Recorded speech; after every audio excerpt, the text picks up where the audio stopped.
ओम ब्रह्म सत्यम। मुझे आवाज आ रही है जी। आपकी ओम आवाज आ ब्रह्म रही है सत्यम। जी। ब्रह्म सत्यम सर्वदा। महाराज जी के जीवन काल में जो महाराज जी ने सत्संग किए, उन सत्संगों में से एक सतुपदेश संगत की सेवा में शरीर रूपी संसार को धारण करके जब ये जीव काल चक्कर में आया है, महाराज जी ने हम सबको जीव स्वरूप समझकर एक संबोधन किया है। शरीर को उन्होंने कभी संबोधन नहीं किया, हमेशा प्रेमियों को जीव स्वरूप समझा है।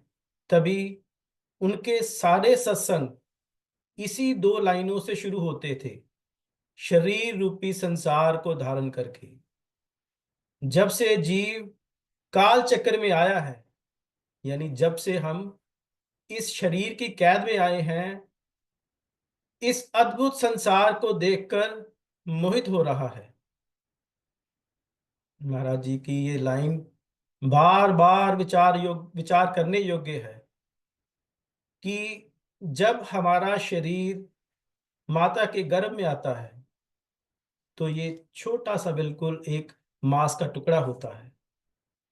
जब तक कि इसमें वो आत्मा यानी जीव आ ना जाए, इसकी बनावट नहीं हो पाती। जैसे जैसे आत्मा एक शरीर से निकलकर इस जीव में आती है, उस वक्त से हमारा जीवन काल शुरू होता है और 9 महीने तक हम उस अवस्था में रहते हैं जहां पर सिर्फ अंधेरा होता है। माता जो भी खाती है, हमें उसका उसको हमारी बॉडी को लगता है। वो अगर वो मिर्च खाती है तो हमारा शरीर तक तड़पता है।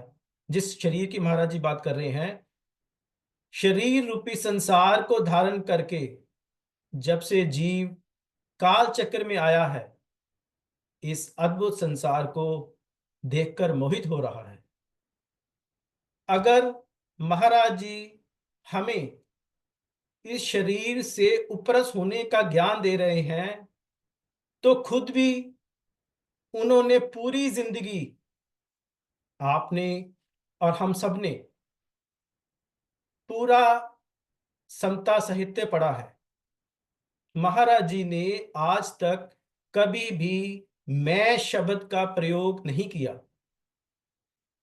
हमेशा हर जगह उन्होंने एक वर्ड यूज किया है, इनको। जब प्रेमियों से भी ये कहते थे, प्रेमियों इनको अपने अंदर देखो। इनको मीन्स कि महाराज जी जिनको हम आंखों से देख रहे हैं, वो हमारी तरह ही एक पिंजर था। तभी तो महाराज जी ने अपने पूरे जीवन काल में शिष्यों को ये कहा कि क्यों इन लकड़ियों को दबाते हो। इसका मतलब ये था कि प्रेमी कभी भी मेरे इस शरीर की पूजा ना करने लग पड़े। महाराज जी ने अपने पूरे जीवन काल में, जहां तक दास इस बारे में जानता है या उसके ध्यान में आया है, सिर्फ 4 या 5 फोटो हैं महाराज जी की पूरे समता साहित्य में।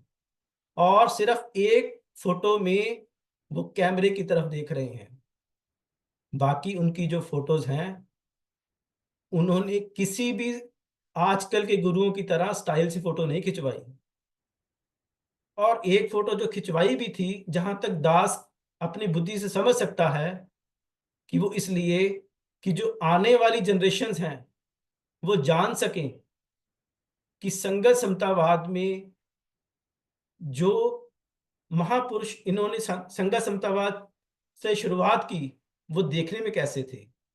लेकिन खुद को उन्होंने कभी भी उस तरीके से अपने प्रेमियों को भी अपने पास नहीं आने दिया, अपने शरीर के पास नहीं आने दिया।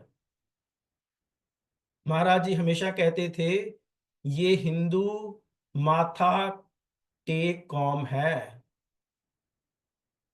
प्रेमियों ने महाराज जी को एक बार जिस जगह पर बैठे देख लिया, दोबारा महाराज जी कभी उस जगह पर ना मिलते थे। कई बार प्रेमियों ने इस बारे में कोशिश की कि देखें रात को जाकर कि महाराज जी जहां बैठे हुए हैं क्या आज भी वहीं पे हैं, लेकिन महाराज जी कभी उस जगह पर नहीं बैठे। वो इसलिए कि उन्होंने हर समय, हर लम्हा हम लोगों को आत्मिक उन्नति करने के लिए प्रेरणा दी है, ना कि शरीर की भक्ति करने के लिए, चाहे हमारा हो या गुरुदेव का। यही महाराज जी अब शुरू कर रहे हैं। शरीर रूपी संसार को धारण करके जब से जीव काल चक्र में आया है, इस अद्भुत संसार को देखकर मोहित हो रहा है। शरीर और संसार को सत्य मानकर इससे मिलने वाले सुखों को हासिल करने के लिए रात दिन यत्न प्रयत्न कर रहे हैं। जैसी दौड़ पहले हुए लोग कर रहे होते हैं, देखा देखी नए शरीरधारी भी वैसा ही करने लग जाते हैं। महाराज जी कहा करते थे, प्रेमी, एक जो पुष्ट होती है ना, उसका कर्म कांड आने वाली जो उसकी जनरेशन होती है वो अपने आप को कट्टर मान लेती है। अगर मेरी जो पिछली जनरेशन मूर्ति पूजा में इन्वॉल्व होती तो शायद इस शरीर को महाराज जी का सत्संग सुनने का मौका ही ना मिल पाता और महाराज जी को जानने का मौका ही ना मिल पाता, क्योंकि मेरे में एक कट्टरता आ गई होती कि मूर्ति पूजा ही सब कुछ है। लेकिन महाराज जी ने बहुत कृपा की है। जैसी दौड़ पहले आए हुए लोग कर रहे होते हैं, देखा देखी नए शरीरधारी भी वैसा ही करने लग जाते हैं। जीव शारीरिक आराम को अधिक समझते हुए जीव शारीरिक आराम को अधिक समझते हुए उसको हासिल करने के वास्ते कूड़ कपट करते हुए यत्न प्रयत्न करते चले जा रहे हैं। बूढ़ा हो या जवान, स्त्री हो या पुरुष, सब भोग सामग्री को एकत्र करने में लगे हुए हैं। महाराज जी कह रहे हैं, शरीर का की कोई व्यवस्था हो सकती है, चाहे वह बूढ़ा है जवान है, स्त्री है या पुरुष है, सब लोग इस भोग सामग्री को एकत्र करने में लगे हुए हैं और भोग रहे हैं। मगर भोगों को भोग कर भी त्रिखा और इंद्रियों की प्यास नहीं बुझती। ये हम सब का अपना अपना इसमें एक्सपीरियंस है। हम आज अपने अनुसार कोई भी एग्जाम्पल के तौर पे घर बनाते हैं, आजकल के डिजाइन के अनुसार, आजकल के जो भी मार्केट में फैशन के अनुसार बढ़िया से बढ़िया सामान लगा लेते हैं। बहुत बढ़िया हम उसका मकान पत्थर लगा लेते हैं, सब कुछ लगा लेते हैं, उसका मुहूर्त भी बेस्ट से बेस्ट तरीके से कर लेते हैं। लेकिन ये सुख कितने दिन तक चलेगा? मैक्सिमम टू मैक्सिमम उतनी देर तक जब तक कि पड़ोस वाली कोई कोठी या उस कॉलोनी में जो कोठी हमसे बेहतर ना बन जाए। फिर हमें अपने ही घर में उसके नुक्स ढूंढने शुरू कर देते हैं हम लोग। ये कमी रह गई, वो कमी रह गई। लेकिन अब इस स्थिति में अपने आप को देखें कि कुछ दिन पहले हम सोचते थे कि हमने अपने बुद्धि के अनुसार सबसे बेस्ट किया है, लेकिन एक महीने बाद या 2 महीने के बाद हम अपने ऊपर शक करना शुरू कर देते हैं कि ये चीज रह गई, वो चीज रह गई, इसने ये चीज कहाँ से ली, मेरे को ये चीज क्यों नहीं मिली, इत्यादि इत्यादि। बूढ़ा हो या जवान, स्त्री हो या पुरुष, सब लोग भोग सामग्री को एकत्र करने में लगे हुए हैं और भोग रहे हैं, मगर भोगों को भोग कर भी त्रिखा और इंद्रियों की प्यास नहीं बुझती। इस झूठे भरोसे को लिए हुए जीव भोग रहा है और रोग शोक को प्राप्त हो रहा है। हम महाराज जी कह रहे हैं ये एक झूठ भरोसा था कि हम आज जो कर रहे हैं वो बेस्ट है, क्योंकि कल जो आएगा उसमें हम ये सोचेंगे कि जो मैंने आज के दिन किया, यानी एक दिन पहले यस्टरडे को किया, मेरी बुद्धि कम थी, आज मेरी बुद्धि ज्यादा तीक्ष्ण है, आज मैं बेस्ट सोच रहा हूं। लेकिन उससे अगले वाला जो दिन होगा, परसों वाला, फिर हम कल वाले दिन को कोसेंगे कि शायद हम जो कल गलत थे। यही महाराज जी कह रहे हैं, इस झूठ भरोसे को त्याग कर के लिए ये जीव भोग रहा है और रोग शोक को प्राप्त हो रहा है। इस चक्की में रोजाना पिस रहा है। रोज हम लोग यही सोचते हैं। हम लोग किसी की, जब कोई बंदा शरीर छोड़ जाता है तो जब शमशान जाते हैं तो ये सोचते हैं कि शायद इस बंदे ने ये दवा, इसको अगर ये नुक्स था, इसने ये दवाई नहीं खाई, इसने इस तरह का परहेज नहीं किया। लेकिन ये नहीं सोचते कि उसका शरीर छोड़ने का एक टाइम आया हुआ था। और हम सोचते हैं हम सब कुछ कर रहे हैं, लेकिन जब जिस दिन इस शरीर का टाइम आएगा ना, उस दिन जो मर्जी आपने दवाई खाई हो, जो मर्जी परहेज किया हो, बेस्ट से बेस्ट एक्सरसाइज की हो, अच्छे से अच्छे डॉक्टर को दिखाया हो, ये शरीर छूट ही जाएगा। ये विचार ही नहीं करता कि जो चीज दृष्टि में आ रही है सब की सब काल के मुख में जाने वाली है। बदलने वाली वस्तुएं कभी अविनाशी खुशी नहीं दे सकती। हम महाराज जी की इस बात को दोबारा सुनते हैं। बदलने वाली वस्तुएं कभी अविनाशी खुशी नहीं दे सकती। क्या बदल रहा है महाराज जी कह रहे हैं। हम सबका अपना अपना एक्सपीरियंस है। जितनी भी हमारी एज है, सपोज इस शरीर की उम्र 47 साल है, और जब से होश थी 3 साल या 4 साल या 10 साल या 15 साल, उस वक्त से जब शीशे में खुद को देखते थे, उस वक्त हमारा आकार अलग था। 5 साल में आकार अलग था, 10 साल में आकार अलग था, 15 में, 25 में, 35 में। और जो आज शीशे में मैं खुद का आकार देखता हूं, आने वाले 2 साल में ये भी नहीं होगा। पल पल ये शरीर बदल रहा है, और इस शरीर से बाहर जो हम आंखों से संसार देख रहे हैं वो उतनी ही स्पीड से बदल रहा है। हम लोग जिन जिन शहरों में रहते हैं, अगर हम ध्यान से हमने एनालाइज किया हो कि आज से 10 साल पहले किसी मोहल्ले में अगर 10 मकान थे, तो आज वहां पे कम से कम भी 200 होंगे। किसी रोड पे अगर 15 दुकानें थी, आज वहां पे 50 होंगी। यानी ये शरीर, ये संसार हर समय बदल रहा है। और क्या नहीं बदलता, महाराज जी कह रहे हैं, बदलता नहीं है आपकी आत्मा।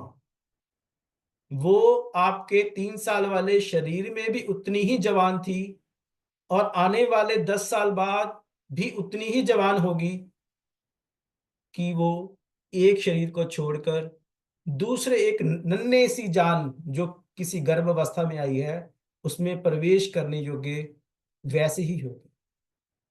इसका मतलब शरीर बदलता है, आत्मा कभी नहीं बदलती। उसी को महाराज जी जीव कह के संबोधन करते हैं।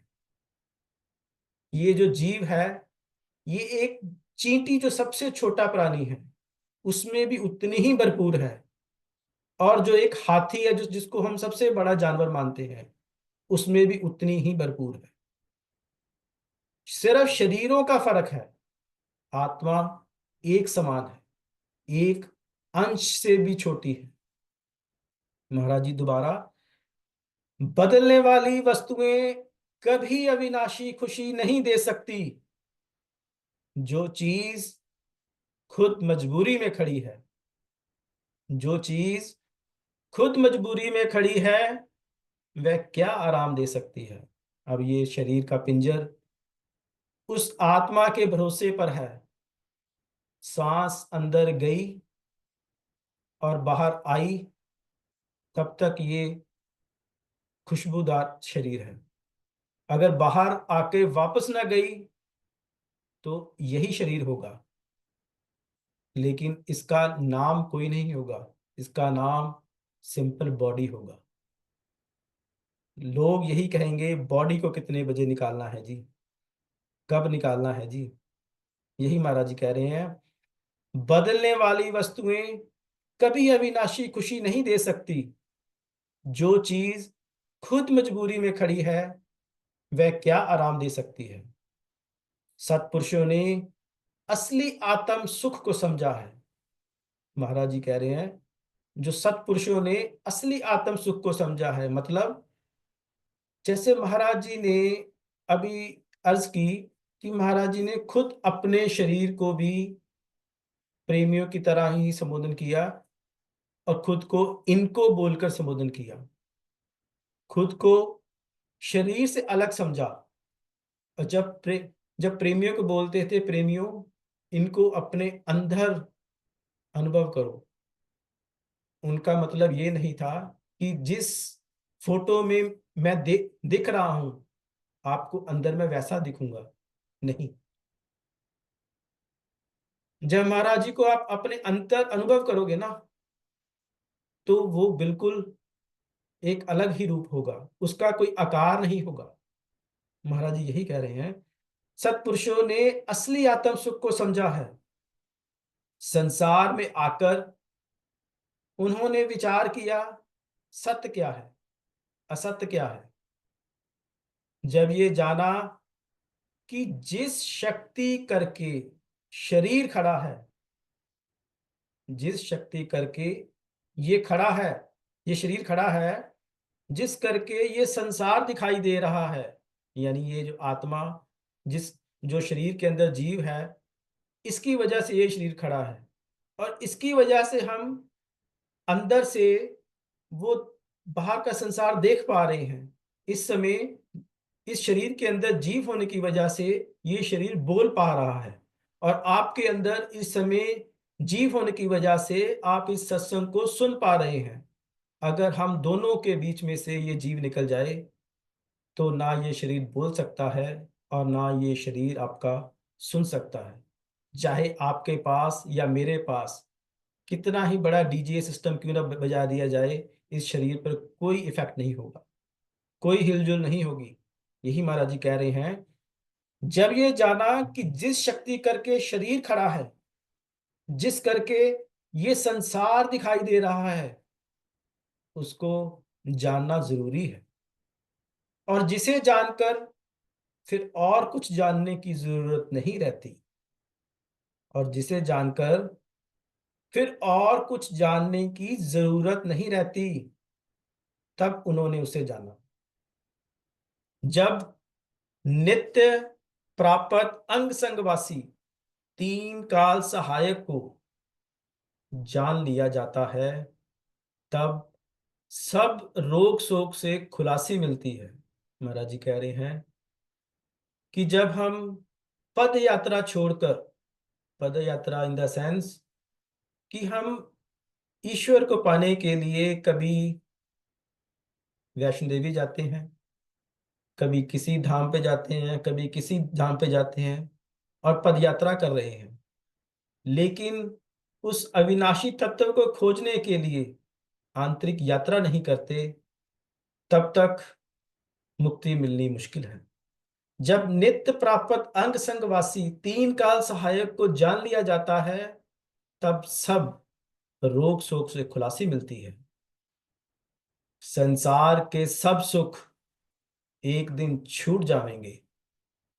संसार के सब सुख, इस संसार में जो भी सुख हो सकते हैं, जो हम इस शरीर में जीव के रहते हुए शरीर द्वारा महसूस करते हैं, चाहे किसी भी किस्म का सुख हो, एक दिन छूट जाएंगे। ये सात संग, मित्र, शत्रु, राग रंग देखते देखते छूट जाएंगे।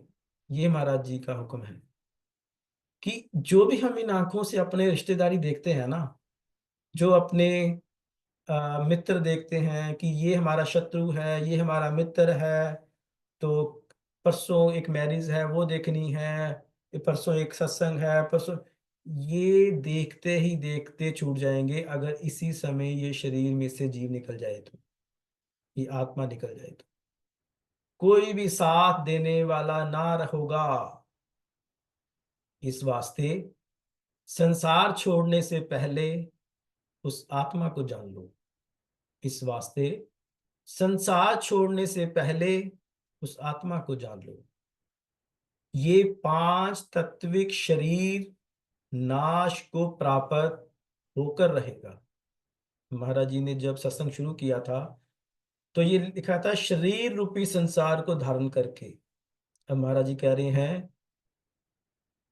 कि ये पांच तत्विक शरीर नाश को प्राप्त होकर रहेगा। यानी ये जो हमारे संसार का चक्कर है या इस शरीर का चक्कर है, जीव आने से लेकर और जीव के इस शरीर से निकलने तक का चक्कर है। उसके बाद ये शरीर नाश को प्राप्त हो जाए रहेगा। ये हमेशा कायम रहने वाली चीज नहीं, अमानत मिली हुई है। इससे सही लाभ प्राप्त करो, इससे सही लाभ प्राप्त करो। महाराज जी इस शरीर को अमानत समझ रहे हैं और समझा रहे हैं कि हर वक्त अपने शरीर को नाशवान देखो और उस परम तत्व सत्ता को जो इस शरीर में विद्यमान है, जो इस समय देख रही है, सुन रही है, महसूस कर रही है, उसकी तरफ अपना ध्यान कंसंट्रेशन करो। ये सांस जो अंदर जा रही है, आ रही है, इसकी तरफ ध्यान लगाओ, इससे सही लाभ प्राप्त करो। बड़ा पुरुषार्थ यही है कि संसार में आने का यथार्थ लाभ हासिल कर लो। सारा संसार तमाशा भूल भुलैया है और ऐसा झमेला है जिसमें जीव फंसकर लाचार हो जाता है। दुख में भी आशा रखता है कि सुख मिल जाएगा, दुख में भी। अब महाराज जी ये जो बात कह रहे हैं, दुख में भी आशा कर रखते हैं कि चाहे सुख है चाहे दुख है, वो क्षणिक मात्र होता है। अगर किसी कारणवश हमें किसी चीज से दुख होता है, अपना कोई साग संबंधी शरीर छोड़ जाए या दुख, उस समय जो हमें दुख होता है वो कुछ दिन तक रहता है। उसके बाद जब संसार में दोबारा प्राणी आता है तो वो जो दुख होता है धीरे धीरे खत्म होने लगता है, जिसको हम बहुत बड़ा दुख कहते हैं। यही महाराज जी कह रहे हैं, दुख में भी आशा रखता है कि सुख मिल जाएगा। मन की चलाएमान हमेशा भ्रम अज्ञानता में डाले रखती है।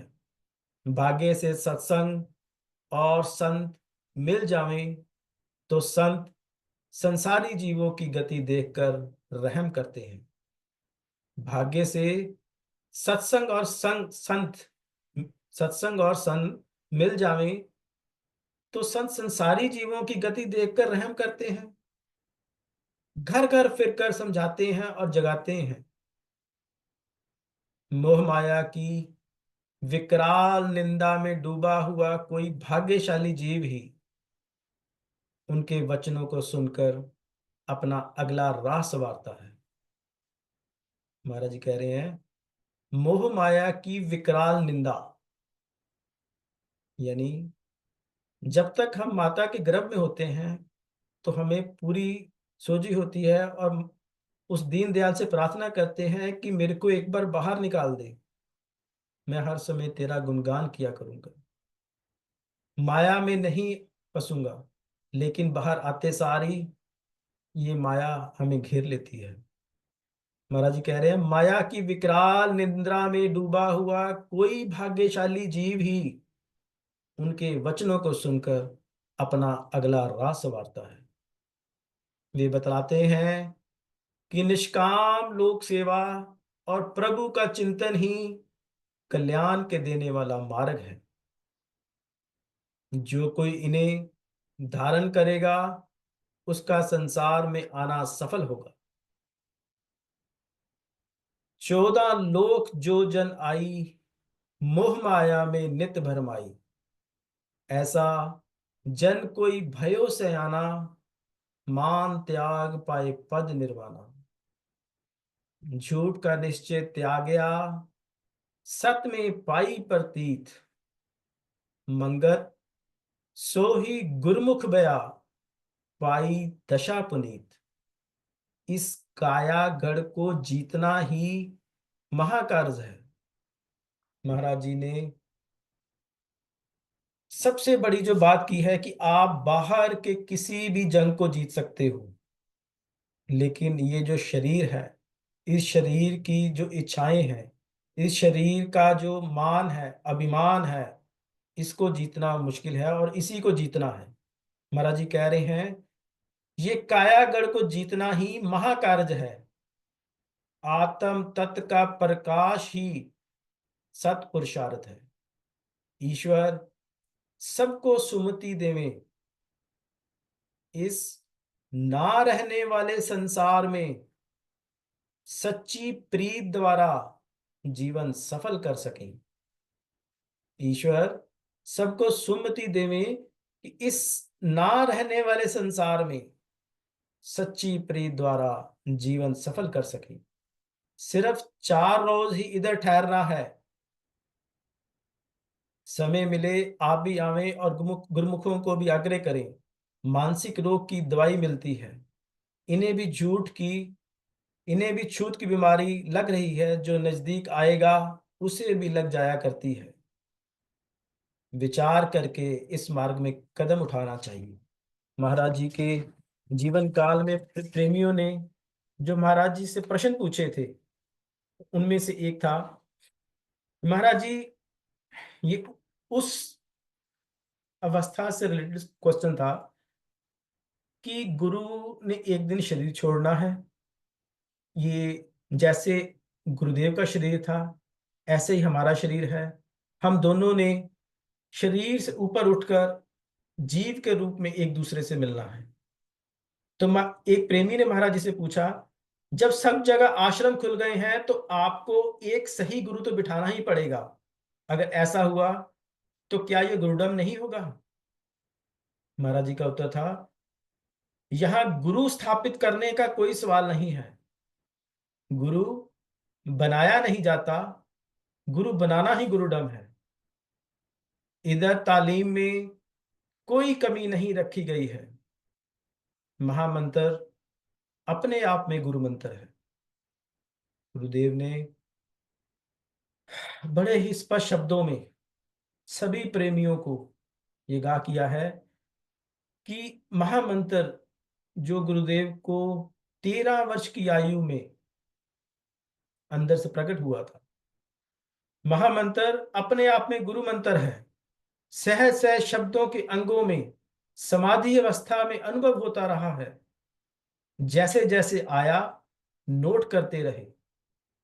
अब मुकम्मिल रूप में आध्यात्मिक मंत्र अर्थ सहित समता प्रकाश में लिखा है। गीता में भी जप योग की बड़ी महानता बतलाई गई है।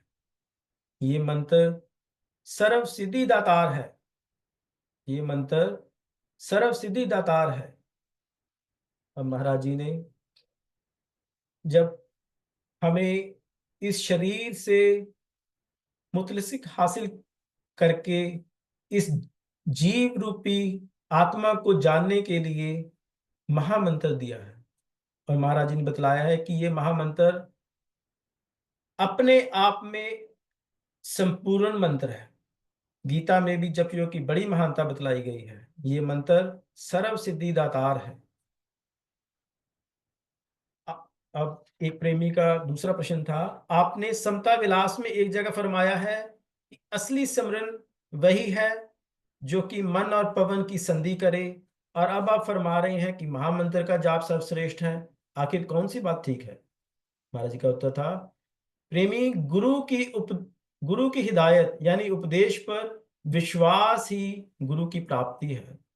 जब कामिल गुरु शारीरिक तौर पर मौजूद रही नहीं रहते, जब कामिल गुरु शारीरिक तौर पर मौजूद नहीं रहते, तब चालाक लोग आगे आकर मना की हुई बातों को, यानी जो बातें गुरुदेव ने मना की थी, जब कामिल गुरु शारीरिक तौर पर मौजूद नहीं रहते, तब चालाक लोग आगे आकर मना की हुई बातों को नजरअंदाज करके खुद गुरुडम फैलाने का कारण बनते हैं। भोली भाली जनता को गुमराह करके उनके धन दौलत दीगर सामग्रियों से सुख भोगते हैं। इसलिए महामंत्र की महानता बयान कर दी गई है, ताकि पीछे से लोग गुमराह ना हो। विश्वास ही कामिल गुरु है। ओम ब्रह्म सत्यम सर्वदा।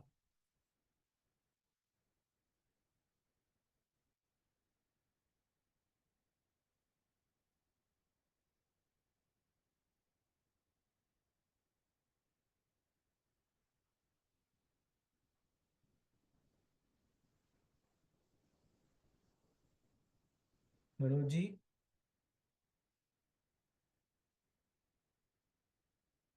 मनोज जी, ओम ब्रह्म सत्यम सर्वदा। ओम ब्रह्म सत्यम सर्वदा जी।